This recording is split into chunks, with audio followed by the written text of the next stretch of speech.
આજના સમયમાં પૈસા કમાવા માટે ગામડું મૂકીને શહેર તરફ પલાયન કરતા તમે અનેક લોકો જોયા હશે, પરંતુ આજે અમે તમને એક એવા પરિવારને મળવા જઈ રહ્યા છીએ જેઓ ગામડે રહીને કરોડો રૂપિયા કમાય છે।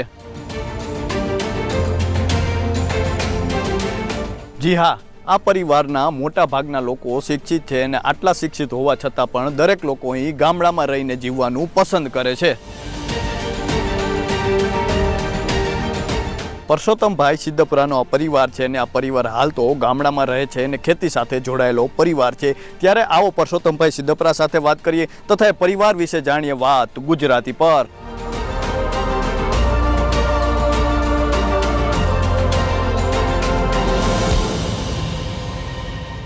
પરસોત્તમભાઈ, સૌપ્રથમ તો વાત ગુજરાતીમાં તમારું ખૂબ ખૂબ સ્વાગત છે। નમસ્કાર, થેન્ક યુ। પરસોત્તમભાઈ, સૌપ્રથમ તો એવો વિચાર આવે કે પૈસા કમાવવું એટલે ગામડું મૂકવું પડે, અથવા પૈસા કમાયા બાદ ગામડું મૂકવું પડે, અને કમાવવું હોય તો શહેરમાં જવું પડે। આવી અનેક પ્રકારની માનસિકતાઓ જોવા મળતી હોય છે, પરંતુ એ બધાથી તમે અલગ છો, કારણ કે તમે ગામડે રહો છો અને સાથે સાથે તમે જે ખેતી પણ કરો છો, અનેક પ્રકારની ઉપજ મેળવો છો।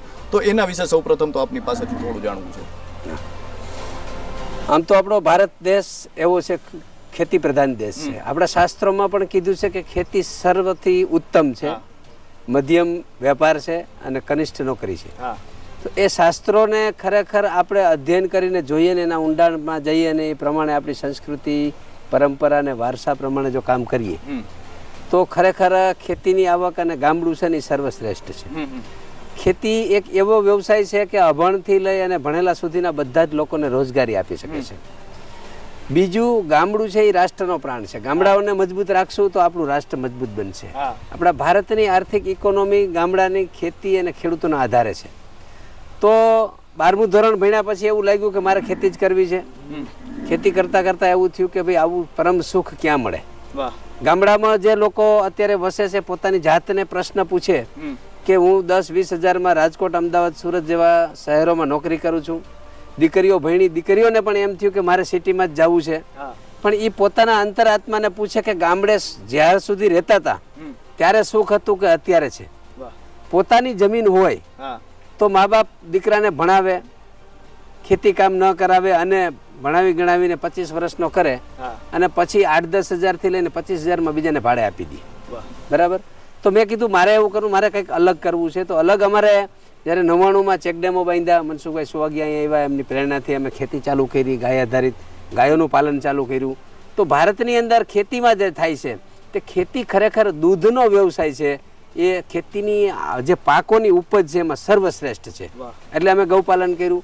ભારતમાં જે ગાય છે એમાં ખાસ કરીને સૌરાષ્ટ્ર પ્રદેશમાં ગીરની ગાય છે, એવી દુનિયામાં ક્યાંય નથી।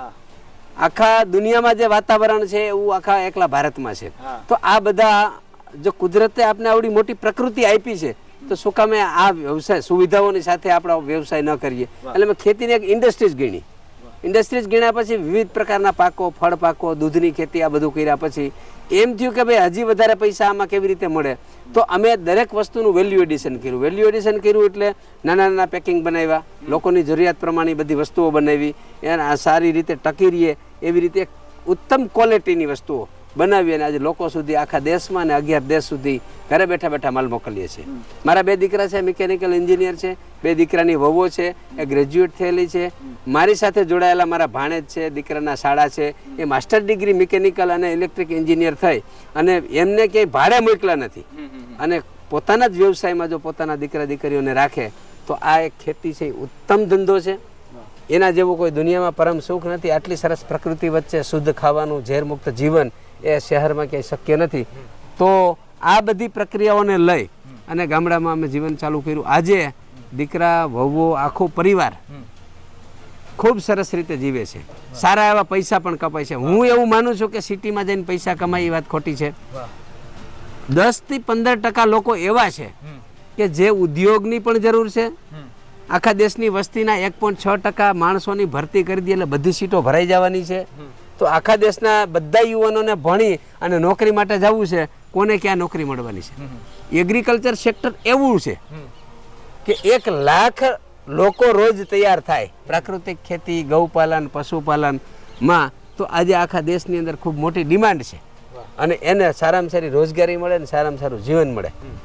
પરસોત્તમભાઈ, આપે ખૂબ સરસ વાતો કરી અને ખેતી જે છે ખરેખર ભારતનો પ્રાણ છે અને ભારત જે છે તે ખેતી પ્રધાન દેશ છે અને આજે આ દેશ છે ખેતી પર જ ટકી રહ્યો છે. પરંતુ ક્યાંક ને ક્યાંક એવા પણ પ્રશ્નો છે કે ખેતી જે છે તે વરસાદ આધારિત છે, આકાશી ખેતી આપણે ત્યાં કહેવાય છે. અને સાથે સાથે આજના યુવાનો એવું માને છે કે ખેતી જે છે ખૂબ મહેનતું છે. કદાચ તમે બહાર નોકરી કરો તો એટલી બધી મહેનત નથી કરવી પડતી, જ્યારે ખેતીમાં તમારે ખૂબ દેખરેખ રાખવી પડે છે. આવા પણ અનેક પ્રશ્નો છે, એ વિશે શું કહેશો તમે? હું તો એમ કહું છું, મને તો ખેતીમાં મજા આવે છે કે સ્વતંત્રતા છે. આજે તમે આવ્યા, અડધો કલાક છૂટો, તમારી સાથે વાતો કરી, બરાબર છે. મહેમાન આવ્યા તો મહેમાનની સાથે આનંદથી રહ્યા. નોકરી કરતા હોય અને ઘરે પ્રસંગ હોય, મહેમાન હોય, તો હું નથી માનતો કે સ્વતંત્રતા છે. સ્વતંત્રતાનો જો કોઈ બિઝનેસ, ધંધો, વ્યવસાય હોય તો એ ખેતી છે, પશુપાલન છે. લોકો એમ કહે છે કે પશુપાલનમાં ખૂબ મહેનત છે. હું એમ કહું છું કે પશુપાલનમાં મારી 106 ગાયમાં સવારે 2 કલાક, બપોરે 2 કલાક અને સાંજે 2 કલાક, 6 કલાકની અંદર રોજની મારી 200 લીટર દૂધની ઇન્કમ થાય છે. હવે 70 રૂપિયાના ભાવનું આપીએ એટલે 14,000 રૂપિયાનું રોજનું દૂધ થયું. હવે 14,000નું પ્રોડક્શન કરો એટલે એમાં 40% પ્રોફિટ ગમે એમ કરો તો છે, બરાબર છે. તો હવે દુનિયાનો કયો ધંધો એવો છે કે આટલી કલાકની મહેનતમાં કાંઈ ટેન્શન નહીં, બપોરે હોઈ જવાનું, ટાઢે કામ જવું નહીં, આવો એક વ્યવસાય બતાવો. ખેતી એવી છે કે ખેતીની અંદર સિઝનમાં તમે વાવો, મોસમ હોય ત્યારે ફૂલ કામ હોય છે, બીજાને રોજગારી આપી શકો.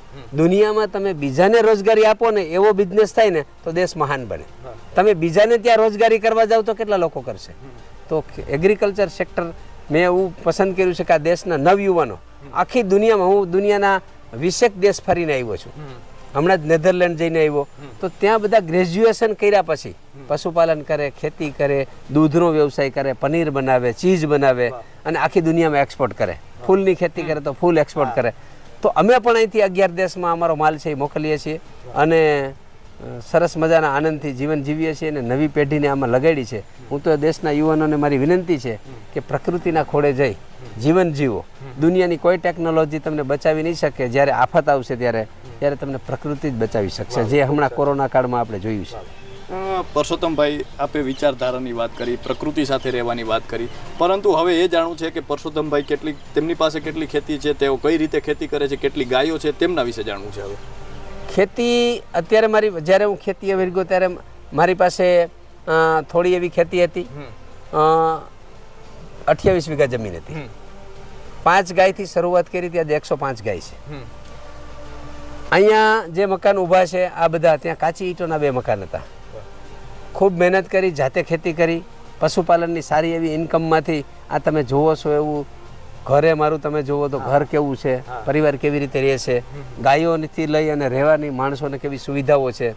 આ એક ઉદ્યોગમાં ન થઈ શકે ને એટલું ખેતીમાં આવક થઈ અને થઈ શકે. અને એવો જો કોઈ વ્યવસાય હોય તો એ ગૌપાલનનો છે અને એમાંથી આ બધું કરી. અને અત્યારે અમારી પાસે મારી બીજી મેં 30 વીઘા જગ્યા વેચાતી લીધી છે અને મિત્ર સર્કલ, અમારા મિત્રોના ગ્રુપની અમે કુલ અત્યારે 100 એકર એટલે 250 વીઘામાં ખેતી કરી રહ્યા છીએ. બધી જ સંપૂર્ણ ગાય આધારિત ખેતી છે એટલે ખેતીમાં ખર્ચો બહુ બિલકુલ ઓછો કરી સારું ઉત્પાદન મેળવી ક્વોલિટી પેકિંગ બનાવીને લોકો સુધી પહોંચાડીએ છીએ. એટલે સામાન્ય ખેડૂત કરતાં અમને 2 થી 3 ગણા વધારે પૈસા મળે છે.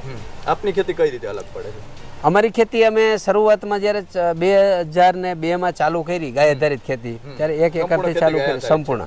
પછી એમ થયું કે ભાઈ આ ગાય આધારિત ખેતીમાં ખર્ચ ઓછો છે, ઉત્પાદન સારું થાય છે, લોકોને આપણે સારું આપી શકીએ છીએ, તે આમ ગૌરવથી કહી શકીએ છીએ. પછી બધી જ ખેતી એકસાથે કરી નાખી.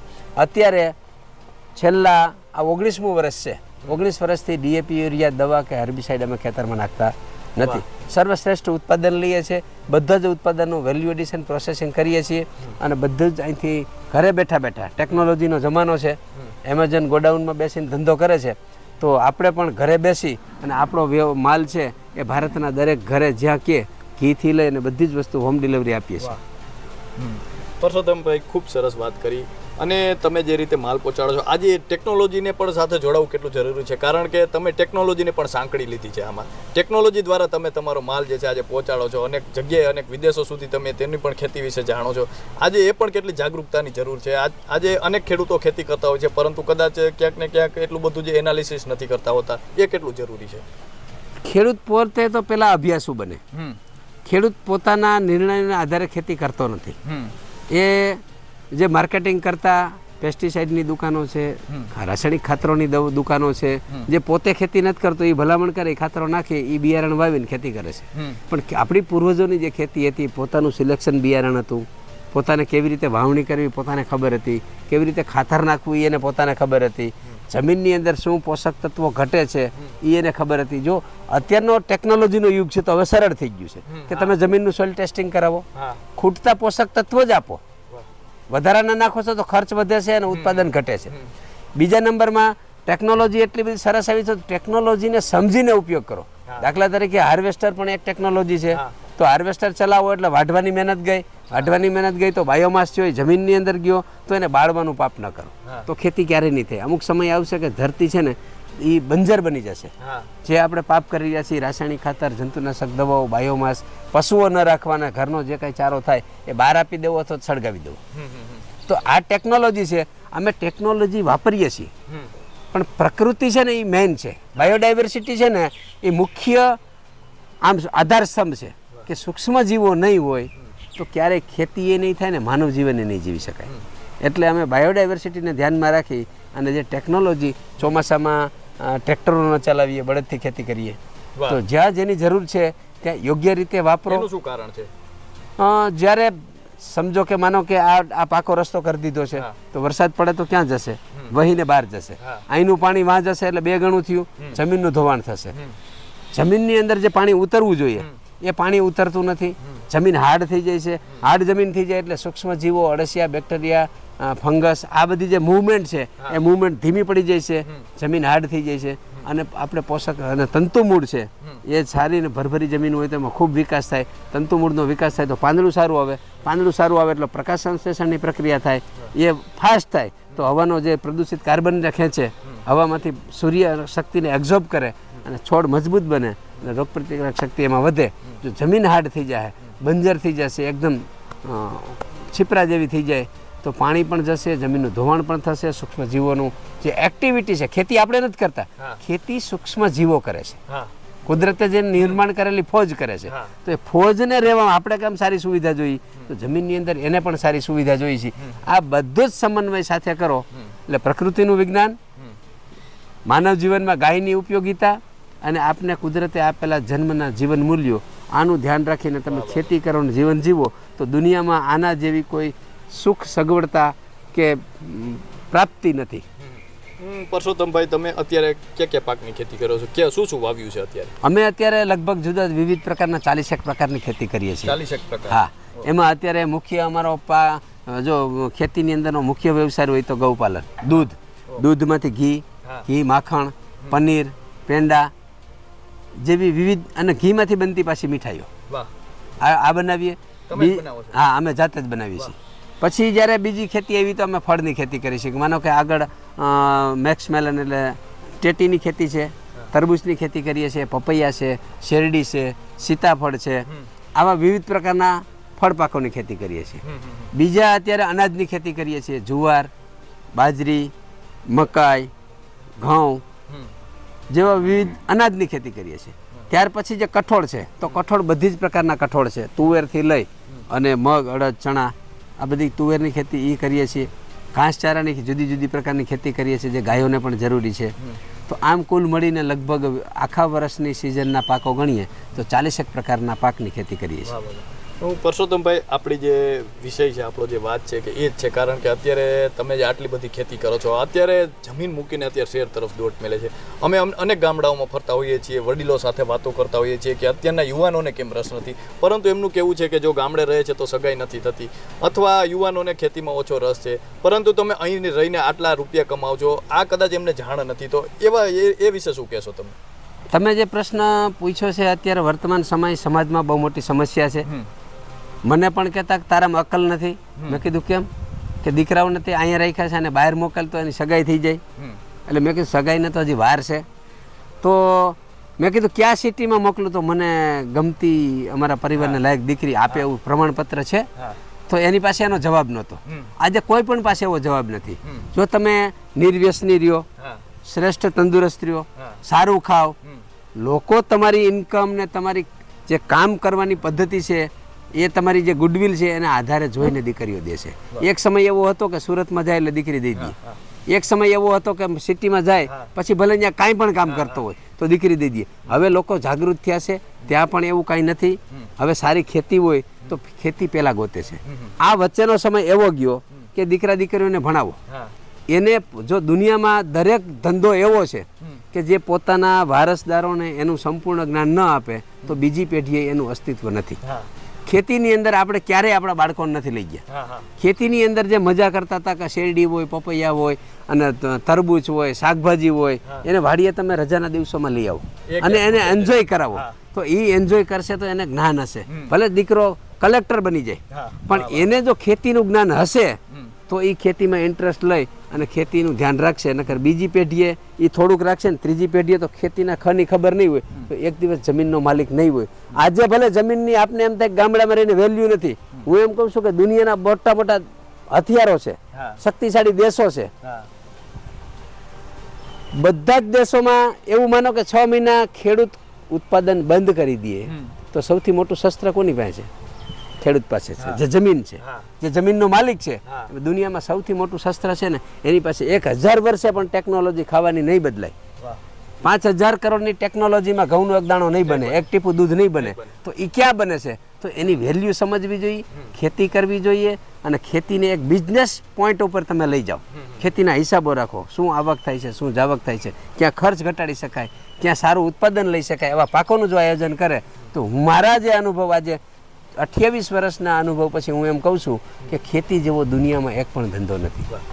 પરસોત્તમભાઈ, હવે આપના પરિવાર વિશે થોડું જાણવું છે. આપના પરિવાર વિશે થોડું જણાવો, કારણ કે જે રીતે વાત કરી કે પરિવાર આખો શિક્ષિત છે અને આટલો શિક્ષિત પરિવાર છતાં ખેતી, આ શબ્દ આપણે ત્યાં આવી જાય છે કે શિક્ષિત છતાં ખેતી, પરંતુ શિક્ષિતને અને ખેતીને બેને અલગ જોવામાં આવે છે. અને આપનો પરિવાર શિક્ષિત છે ને ખેતી કરે છે, એના વિશે થોડું જણાવો. હવે ખેતી કરતા કરતા હું વિચાર આવ્યો, દીકરાઓ સાથે મીટિંગ કરી, જો આવું કરવું જોઈએ ઘરમાં દરેક ફેમિલીએ. કે દીકરા બે બહાર ભણતા હતા, મેં પણ રાજકોટમાં એક પ્લોટ લાઈન ટ્રાય કરી હતી કે મિકેનિકલનું ભણે છે તો ત્યાં કંઈક કારખાનું કરશે. જ્યારે એનું ભણતર પૂરું થવાનું આવ્યું તો નાના આટલા હતા ને ત્યારથી હું એને અળસિયાનું ખાતર નખાવતો, ખેતીમાં લઈ જતો, ખેતીના તાજા ફળ પાકેલા તોડીને ખવડાવતો, મારી સાથે હંમેશાને માટે ગાયો દોડાવતો, એ સાથે હતા. એમને પૂછ્યું કે તમારે સુખી થવું છે, ગુલામી કરવી છે, તમને ડાયરેક્ટ સરકારી નોકરી મળે, ક્લાસ 1 ક્લાસ 2 ઓફિસરની નોકરી કરો, કાંઈ વાંધો નહીં, એની દેશને જરૂર છે. પણ તમે મિડલ ક્લાસ છો, તમને ક્યાંય પ્રાઇવેટ સેક્ટર સિવાય ક્યાંય નોકરી નથી, તો તમે ત્યાં જઈને 10 થી લઈને 20,000 રૂપિયામાં કામ કરશો. તમે બીજાનો માલ MBA થઈ જશો તો બીજાનો કંપનીનો માલ છે ને રોડ ઉપર ને બધે જઈને જાહેરાતો કરીને વેચશો. તો ખેતી આપણો વ્યવસાય છે તો આપણે આપણામાં કામ શું કામ ન કરીએ? એટલે મેં નક્કી કર્યું કે દીકરાઓને મોટા કરી ભણાવી ગણાવી અને ભાડે આપવા નથી, એને પોતાના બિઝનેસ વ્યવસાયમાં લગાડવા છે. એમને કીધું કે સુખ, સંપત્તિ, સમૃદ્ધિ અને સૌથી મોટી આરોગ્યની સમૃદ્ધિ ગામડામાં છે. અમે ઘરના પરિવાર સભ્યો એક મિટિંગ કરી, કોઈની વાત ના સાંભળી. એ વાત સાંભળી અને દીકરાઓએ એમ કીધું કે અમારે ગામમાં રહેવું છે, એટલે સિટીમાં ન હોય ને એવો બંગલો બનાવ્યો છે. એ અત્યારે જે રહે છે એ આખા દીકરીઓ પણ છે ને ચાંદીના પાત્રમાં જમે છે. આવી સુખ સમૃદ્ધિ, રોજ તાજું ગાયનું ઘી, તાજું દૂધ, તાજું માખણ. આજે એને પણ મારે પૌત્રીઓ થઈ છે તો એ એકદમ હેલ્ધી ને સ્માર્ટ છે. જે દુનિયાની કોઈ ટેકનોલોજી ન બને એ ગાય માતાના કૃપાથી અમે આ કરી અને આખો પરિવાર છે કોઈની વાત સાંભળ્યા વગર દીકરાઓને અહીં રાખ્યા. બંને બાપને જેને પરણાવી છે એક દીકરી છે અને 2 દીકરીઓ ગ્રેજ્યુએટ થઈ છે. એણે એક પ્રશ્ન નથી કર્યો કે અમારે ખેતીમાં સંબંધ કરવો નથી. આજે આખા દેશ અને દુનિયામાં એનું નામ છે. આપણી વસ્તુઓ જે થાય ને એટલે રાજ્ય સરકારથી લઈને બધા ઘણા એવોર્ડ્સ પણ મળ્યા છે. એને લઈને આ મુલાકાતો પણ કરી છે. કોવિડ જેવા સમયમાં રાજ્યપાલશ્રીને ત્યાં શાકભાજીને બધું લઈને ત્યાં ગયા હતા. રૂપાણી સાહેબને કીધું કે ભાઈ રાસાયણિક ખાતર છે જેની સબસિડી ભયંકર અપાય છે તો જે લોકો ગાય રાખે એને પણ સબસિડી આપો. લોકોને અમે જાતે અમને 50,000 લોકોની રસોઈ બનાવી ને તો અમારો પરિવાર બનાવી દઈએ. એટલી સરસ રીતે અને બધા દીકરાથી લઈને બધાને બધી રસોઈ આવડે. આપણી સંસ્કૃતિ જીવંત રહી. આપણા વાસણો જે પરંપરાગત હતા એનું શું મૂલ્ય છે તો મહેમાનોને પણ આવી રીતે મહેમાનગતિ કરી અને આ બધું પૂછે કે આ શાના માટે, તો ભાઈ તાંબુ એન્ટીબેક્ટેરિયલ છે, કાંસામાં જમો તો તમને શરીરમાં મજબૂતાઈ રહે. બાબા રામદેવ પણ આખો દિવસ આવીને રોકાણ હતા. એવી જ રીતે આ બધા વિવિધ ક્ષેત્રના આ પાણીની સમસ્યા, વાસ્મોની યોજનાઓ, પાણી કેમ બચાવવું, આ બધા ફેમિલીને અહીં બોલાવીએ કે તમે જે ખાવ છો એના માટે તમે કેટલા જાગૃત છો. તમારે કાર લેવી હોય કે એક્ટિવા લેવું હોય તો તમે છે ને કલર જોવા જશો, શોરૂમે જશો, આખો પરિવાર જશો, એ લીધા પછી પેંડા, તો તમે આખા વર્ષમાં તમે શું ખાવ છો એ એટલે ફેમિલી પ્રોગ્રામ અહીં કણે કરીને એને જાગૃતતા લાવ્યા છે. આ કૃષિ મંત્રી ને ખેડૂતોની હાજરીમાં પ્રોગ્રામ કરેલો. આજે દીકરા દીકરીઓ ભણતા હોય એને NSSના કેમ્પો દ્વારા અહીંયા એને શિક્ષણ પણ આપીએ છીએ. રામદેવજી મહારાજે યોગ પણ કર્યા. આ મનસુખભાઈની મદદથી આ બધા ચેક ડેમો જામકામાં 99માં બાંધ્યા. આ બધા આ પંજાબના પશુપાલન મંત્રી છે. આ કોલંબિયાથી આખું ડેલિગેશન આવ્યું હતું. આ દીકરા આપણે નાના હતા ને ત્યારથી એને ગાય દોડો. વાહ વાહ વાહ વાહ, ખૂબ નાની ઉંમર. આ પણ ફોરેનના છે, આ બી કોલંબિયાના છે. મોહન ભાગવતજી આવ્યા હતા, એ આખો દિવસ રોકાણા હતા. એમણે એમ કીધું કે इस किसान की तरफ जो देश का हर किसान कृषि करेंगे तो आत्महत्या का आंदोलन चलाने की आवश्यकता नहीं है. તો બાબા રામદેવે ગાયનું પૂજન કર્યું હતું. આ બધા બ્રાઝિલિયન છે કે બ્રાઝિલમાં આપણી ગાય લઈ ગયા ને કેટલી ડેવલપ કરી છે. આ મોદી સાહેબ જ્યારે ગુજરાતમાં હતા ત્યારે કામધેનુ યુનિવર્સિટીની સ્થાપના કરી હતી 7/7/9. ત્યારે આ આપણી ગોપી ગાય છે ને તરણેતરના મેળામાં લઈ ત્યાં પૂજન કરીને એક લોક જાગૃતિના ભાગરૂપે મેળો ચાલુ કર્યો હતો. આ આપણા માજી નાણામંત્રી છે. આ બધા વિઝિટર્સ, આ બધી આપણી ગાયો છે. આ નેપિયર ઘાસ 10-11-12 ફૂટની હાઈટનું થાય છે. ઘઉં છે, બળદ છે, એની પણ પૂજા થાય છે અને ખેતીની પણ પૂજા થાય છે. જે પહેલા થતું. હા, એ આ જરૂરી છે. આ ભાવિને હમણાં મળ્યો ને નાનો દીકરો, આ ખાતરને એને છટાવું છું મારા ભેગો રાખીને. ખૂબ નાની ઉંમર, બરાબર છે. આને આ જ્ઞાન ન આપ્યું તો ક્યારેય મારી સાથે ન હોત. વાહ વાહ. આ બધા પ્રકૃતિનું જ્ઞાન છે. કથિરિયા સાહેબ છે. આ તો ઘણા બધા એવોર્ડ્સ મળે છે. આ બ્રાઝિલિયન છે. હા, પછી બાબા રામદેવ છે. આ મોદી સાહેબ છે, એમણે ઘણા એવોર્ડ્સ ને બધું આપ્યું છે. દિલીપભાઈ સંઘાણી છે. આ પણ જોશ ઓટાવ્યો કરીને એક સાયન્ટિસ્ટ છે, બ્રાઝિલથી આવ્યા હતા. આ બંને દીકરાની વહુઓ છે. આ દૂધની પ્રોસેસ કેમ થાય, ડેરીનો, આપણે પ્રકૃતિ, આપણી સંસ્કૃતિમાં આપણા પોશાકો. આ એક રોલબોલ સ્કેટિંગ જે ચેન્નાઈમાં વર્લ્ડ કપ રમાણો હતો ને, આખી પ્લેયરોની ટીમ છે ને એમને આવી ગઈ હતી અહીંયા, અને અહીંયા 3 દિવસ રોકાણી હતી. આ બધા યજ્ઞો છે. આ ડૉક્ટર સ્વામી છે. જંગલ યાત્રાઓ છે બધી. આપણા ખેતીના ઉત્પાદનો છે. મગફળી છે, ઘી, દૂધ છે. આ બધા ખેત ઉત્પાદનો છે, દેશી દૂધી છે. હાલ જે પાછળ દેખાય છે તે બિલ્ડિંગ જોઈને તમને થશે કે આ કોઈ અમે મહોલ્લામાં હશું કે પછી કોઈ શહેરની ગલીઓમાં હોય કે પછી કોઈ પણ જગ્યા શું, પરંતુ આ વાડી છે જ્યાં, અને આ ખેતર છે, અને ખેતરની વચ્ચે જ અહીં જે છે તે આ બિલ્ડિંગ છે. અને પરસોત્તમભાઈ સાથે આપણે વાતો કરી રહ્યા છીએ. અને પરસોત્તમભાઈ, સૌપ્રથમ તો આ શું છે એના વિશે થોડું જણાવો. અહીંયા અમારે પહેલાં સામાન્ય સ્થિતિમાં ગૌશાળાથી લઈને આપણે અગાઉ વાત કરી બધું ચાલુ કર્યું હતું. દેશના ખેડૂતો ખૂબ આવ્યા. અત્યાર સુધીમાં લગભગ 11 લાખથી વધારે ખેડૂતોએ અહીં મુલાકાત લીધી છે. 34 દેશના માણસો અહીં આવ્યા છે. આફ્રિકા જેવા દેશોમાંથી ત્યાંના લોકો પણ તાલીમ લેવા માટે આવે છે. આફ્રિકા ગિની દેશના માણસો NGOને મોકલે છે, ખેડૂતોને પણ મોકલે છે કે અમારા દેશમાં ખૂબ ગરીબી છે, આવી રીતે જો ખેતી થાય તો ખૂબ સરસ ઉત્પાદન લઈ શકાય. એટલે પછી અમારા મિત્ર દુષ્યંતભાઈ, રજની કાકા, કનુ કાકા અને અમારી આખી ટીમ એના દ્વારા એમણે કીધું કે ભાઈ ખેડૂતો માટે આટલું સરસ કામ થઈ રહ્યું છે તો અમે સાથે મળી અને આ આખો 5000 સ્ક્વેર ફૂટનો હોલ બનાવ્યો છે કે જેની અંદર 300 ખેડૂતો બેસી અને પોતાની તાલીમ, એટલે ખેડૂતોને અમે 3 દિવસની તાલીમ હોય છે. એ તાલીમની અંદર પશુપાલન છે, ગૌપાલન છે, ગાય આધારિત ખેતી છે અને જીવન મૂલ્યો વિશેના 3 સેમિનાર રાખીએ છીએ અલગ અલગ. બીજું, અમારે આ દેશની અંદર આટલા પોષણયુક્ત અનાજ, 100થી વધારે પાકો, ફળ જે બધું થાય છે, લાખો પ્રકારની ઔષધિઓ, અને છતાં પણ બાળકો કેમ કુપોષિત જન્મે છે કે જે આપણા શાસ્ત્રને ભૂલ્યા છીએ, આપણા આયુર્વેદને ભૂલ્યા છીએ, આપણા ખોરાકને ભૂલ્યા છીએ, એના કારણે આ પરિસ્થિતિ થાય. એના માટે અમે ગર્ભ સંસ્કાર કેન્દ્ર પણ ચલાવીએ છીએ અને એના એક મોડેલ સ્વરૂપે અમે 50 ગામની અંદર 100 બહેનો અને બાળકોને કુપોષિતને અહીંથી અમારો ઈરાદા રથ આપણે પાછળ જોયો તે પોષણ આપવા પણ ત્યાં જાય છે. બીજું, આ દેશના યુવાનોને ખૂબ જ રોજગારી માટેની જરૂરિયાત છે તો અમે ખેતીના ખેત ઓજારો છે, ખેતી છે, વિવિધ પ્રકારની અનેક સ્કિલ એટલે જે ટેકનોલોજી આધારિત વ્યવસાયો શીખડાવી અને પોતે રોજગાર પણ કરે છે, જે મોટા ભાગે ખેતીમાં વધારે ઉપયોગ હોય છે. તો આ બધાની અહીં તાલીમ આવે છે. જે લોકો ભણે છે, હવે સરકાર પણ પંચ પ્રકલ્પમાં બાયોડાયવર્સિટી, ગાય આધારિત ખેતી, એ બધું જે વિષયો લાવી છે, તો એ વિષયોની તાલીમ પણ અહીં થાય છે. વિદ્યાર્થીઓ પણ આવે છે. હમણાં જ 8 તારીખે અમારા 50 શિક્ષકો પણ આવે છે, જે ઇકોના વિષય ઉપર કે પ્રકૃતિનું વિજ્ઞાન શું કહે છે. બરાબર. તો પ્રકૃતિના વિજ્ઞાનને સમજીએ. તો આવી અનેક પ્રકારની અમારી સામાજિક પ્રવૃત્તિઓ પણ ચાલે છે. આ ગામની અંદર 500 દીકરીઓને નિઃશુલ્ક શિક્ષણ પણ આપવામાં આવે છે, જે ઇન્ટરનેશનલ લેવલનું હોય. જે અમારા કનુકાકા છે અમેરિકા સ્થિત, એમણે કીધું કે ગામડાની સંસ્કૃતિ જળવાય અને ગામડામાં આવું શિક્ષણ જણાય, ગામડા મજબૂત બને. તો આ ખરેખર જે શહેરોમાં ઢગલો થાય છે, એને બદલે જ્યાં લોકો છે ત્યાં વ્યવસ્થા ઊભી કરો. જ્યાં વ્યવસ્થા છે ત્યાં લોકોનો લ્યાન લેવો. વ્યવસ્થા છે ત્યાં બધા લોકોને લાવશો, તો જેમ 1,00,000 2 લાખ માણસોનું ફંક્શન કરીએ તો કેટલી અવ્યવસ્થા થાય. એ જ્ઞાન તમે ગામડે જઈ અને થોડા માસમાં આપો તો સરસ રીતે એનું જ્ઞાન પણ પીરસાય અને લોકો શીખે પણ. તો આવું એક અમે પ્રયાસ કર્યો છે ને એમાં અમને ખૂબ સફળતા મળી છે.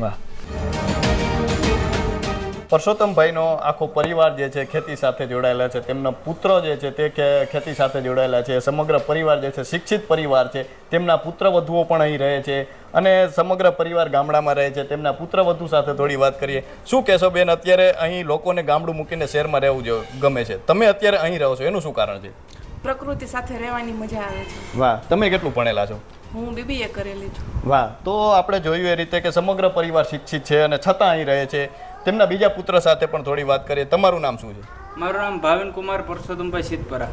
શું કહેશો ભાવિનભાઈ, તમે અત્યારે ખેતી સાથે જોડાયેલા છો. આમ જોઈએ તો અત્યારના યુવાનો સપના જુએ છે, કોઈ બિઝનેસમેન જેવા, કોઈ નોકરીઓ કરવાના, અલગ અલગ પ્રકારના સપના જુએ છે. તમે ખેતી કરો છો, એનું શું કારણ છે? અમે ખેતીને એક ઇન્ડસ્ટ્રી તરીકે જોઈએ છે. વાહ. જો કે આપણે ઘઉંનું પાક પ્રોડક્શન કરીએ, મગનું કરીએ, એનું વેલ્યુ એડિશન કરીને આ રીતનું વેક્યુમ પેક આપણે પેકિંગ કરીને આપીએ છીએ માર્કેટમાં, જે લોકોને 2 વર્ષ સુધી ખરાબ ન થાય અને સારી પ્રોડક્ટ ઘરે મળે. બાજરો છે, ઘઉં છે, જુવાર છે અને વિવિધ પ્રકારના કઠોળ અને કઠોળની દાળ. શું કહેશો, તમે કેટલું ભણેલા છો? મેં ડિપ્લોમા મિકેનિકલ કરેલું છે. હવે શું તમે ભવિષ્યમાં શું કરવા માંગશો? કારણ કે તમે જે રીતની જે પ્રકારની ખેતી કરો છો અલગ પડે છે એ ખેતી. હવે ભવિષ્યમાં શું કરવા ઈચ્છો છો? ભવિષ્યમાં હજી આનું જે પ્રચાર કરવા માંગે છે કે જે લોકો પ્રાકૃતિક ખેતી તરફ આગળ કેવી રીતે વધે, વધુમાં વધુ લોકોને જોડવા માંગે છે અને આ પ્રકારનું વેલ્યુ એડિશન કરીને અને જે માર્કેટમાં જે મટીરિયલ મૂકે છે એના કરતાં સારો ભાવ મળે અને વેલ્યુ એડિશન કરીને વેચે એટલે 20 થી 30% ખેડૂતોને સારો ભાવ મળે અને ખેડૂતની આવક વધે. શું કહેશો, પિતા સાથેના સંબંધો કહેવાય છે, પિતા આજના પિતા પુત્રનો આ અલગ જે રૂપ કહેવાય કે પિતા પુત્ર સાથે મળીને ખેતી કરે છે, કેટલું અત્યારે જરૂરી છે આજના યુવાનોએ પોતાની ખેતી સંભાળવી, કેટલી જરૂરી છે? અત્યારે જો ટ્રેન્ડ ચાલ્યો છે કે સિટીમાં રહેવું, સિટીમાં રહેવું કરતાં જો માતા પિતા સાથે એક તો સાથે રહી શકીએ, પ્રકૃતિની મોજ માણી શકીએ અને જે સિટીમાં રહેવાથી જે અત્યારે પોલ્યુશન વધી રહ્યું છે એના કારણે સ્વાસ્થ્યમાં એમાં બીમારી વધતી જાય છે, એના કારણે ગામડામાં રહેવું વધારે પસંદ છે. તમારે અહીં આપણે જોઈએ તો દરેક પ્રકારના જે પહેલા કહેવાય એવા વાસણો પણ દેખાય છે, અનેક પ્રકારની વસ્તુઓ જે છે તે આપણે પહેલા વાપરતા એવી વસ્તુઓ છે, એનું શું કારણ છે? એનું એ કારણ છે કે જે આપણા જૂની પરંપરા કે કાસામાં ખાવાથી ઓજ મળે, ચાંદી, પેલા રાજા રજવાડામાં સોના ચાંદીની થાળીમાં બધા ખાતા, એનું એક રહસ્ય હતું. એટલે એના કારણે જે અત્યારે એલ્યુમિનિયમ આવ્યા છે, એલ્યુમિનિયમથી જે ધાતુ પેટમાં જવાથી કેટલી હાનિકારક છે, તો એના કારણે જે જૂની પરંપરા અત્યારે જે કામ કરે છે ને એ કાસાના, તાંબાના, પિત્તળના વાસણ. અત્યારે તો આપણે એવી માનસિકતા છે કે શિક્ષિત થયા હોય તે લોકો ખેતીમાં ન જાય. આજના યુવાનોને ખેતી પસંદ નથી, ઓછી પસંદ છે, પરંતુ તમે ખેતી તરફ વળીએ, એનું શું કારણ છે? ખેતી તરફ વળ્યા. પપ્પા પહેલેથી ખેતીને ગાયો રાખતા, એટલે પછી પપ્પાએ કીધું કે તમારે ખેતી કરવી છે કે પછી બહાર જઈને નોકરી કરવી છે. પપ્પાએ સમજાવ્યું કે આ બધું બહાર નોકરી કરવામાં બહાર જવું પડશે, બહારનું વાતાવરણ છે, ઘરથી દૂર રહેવું પડશે, ઘરનું ખાવાનું સારું નહીં મળે, ગ્રામ્ય જીવન નહીં મળે, એટલે સમજાવ્યા ને પછી ખેતી તરફ વળ્યા. ખેતીમાં આજનો યુગ છે ખેતી તરફ જ છે, કેમ કે ખેતી એક મોટો ઇન્ડસ્ટ્રી તરીકે પણ જો કહે તો એમાં બહુ મોટું ખેતીમાં છે, બધા પાકો છે, બધું કરીને આગળ વધી શકીએ છીએ. વાહ, તો ખૂબ સરસ વાત કરીને આજનો યુવાન જે છે ખેતી તરફ વળ્યો છે તે અહીંથી જોઈ શકાય છે. અને ખેતી તમને કેટલા આગળ લાવી શકે છે તે પણ તમે જોઈ રહ્યા છો. આપણે પરિવાર સાથે વાતો કરી રહ્યા છીએ ત્યારે જે પરસોત્તમભાઈના પત્ની છે તે અને આ જે દીકરાઓ છે તેમના માતા છે તે આપણી સાથે જોડાય છે, તો તેમની સાથે થોડી વાત કરીએ. શું કહેશો બેન, અત્યારે તો તમારો પરિવાર ખેતી સાથે જોડાયેલો છે, આખો પરિવાર શિક્ષિત છે, શું કહેશો, કેવું લાગે છે? બધાને સારું લાગે છે ખેતીમાં. તો આ પરિવાર છે ખેતી સાથે જોડાયેલો છે. પ્રકૃતિ અને સંસ્કૃતિનો જો કોઈ સંગમ હોય તો એ આ પરિવાર છે. ને આ પરિવાર આજે પણ ગામડામાં રહે છે. આજે ગામડું મૂકીને લોકો શહેર તરફ દોટ મેલી રહ્યા છે, પરંતુ આજે પરિવાર જે છે તે ગામડામાં રહે છે, બંગલો ગાડી ધરાવે છે, કરોડોની સંપત્તિ ધરાવે છે, અને આ પરિવારને અહીં પ્રકૃતિ વચ્ચે જ રહેવું ગમે છે. તો અત્યારે બસ આટલું જ. ફરી મળીશું વાત ગુજરાતી પર.